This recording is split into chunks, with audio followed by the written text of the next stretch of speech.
যে সঁচাকৈ প্ৰমোদ বড়োৱে ভালকৈ কাম কৰিব জনা নাই।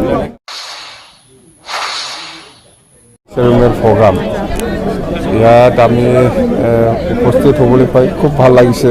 ধৰক আজি 500+ মানে ইউ পি পিৰ পৰা সোমাইছে আমাৰ দলত আৰু বিজেপিটো 267 আমাৰ দলত সোমাইছে। যে নহওক মই সেইদিনাই কৈছোঁ যে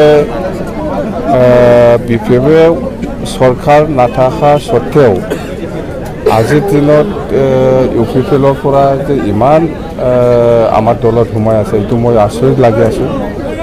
যে সঁচাকৈ প্ৰমোদ বড়োৱে ভালকৈ কাম কৰিব জনা নাই আৰু প্ৰমোদ বড়োৱে নিজে চৰকাৰ চলাই পেলাই এই বিজেপি কৰ্মীসকলক চম্ভালিব পৰা নাই, বুজাব পৰা নাই বা কাম কৰি দিব পৰা নাই। যাৰ ফলত আজি বি টি চি অঞ্চলত বহুত বিজেপি কৰ্মী লিডাৰসকলে আমাৰ দলত সোমাই আছে। এইটো টোটেলি ফেইলাৰ। মুঠতে প্ৰমোদ বড়োৰ যিটো শাসন চলি আছে টোটেলি ফেইলাৰ।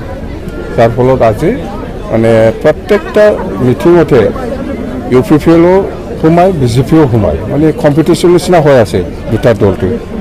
কোনে কিমান পাৰে আমাৰ বি পি এফ দলত সোমাবৰ কাৰণে, আমাৰ বি পি এফ দলত থাকি পেলাই কাম কৰিবৰ কাৰণে। মুঠতে অহা 2024 কোকৰাঝাৰ লোকসভা সমষ্টিত আৰু দৰং ওদালগুৰি লোকসভা সমষ্টিত বি পি এফ জিকাটো এইটো 100% চিয়'ৰ হৈ গ'ল দেই। স্যাৰ, যেহেতু আধা ডজন মন্ত্ৰী আৰ 1 ডজনেৰ উপৰ কিবা পঠাইছে, এমএলএ পঠাইছে, এই ক্ষেত্ৰত নাই আমাৰ খবৰ লগা নাই ইয়াত।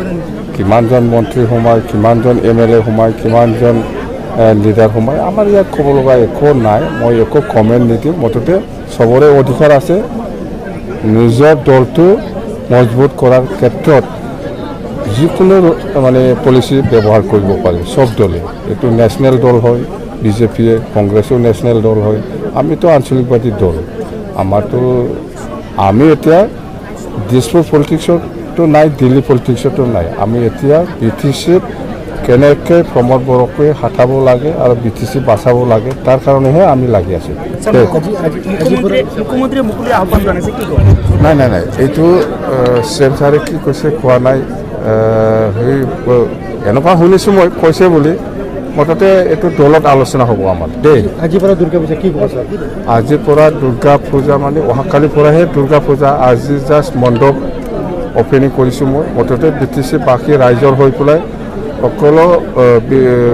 সকলো জাতি জনগোষ্ঠী বা সকলো মানে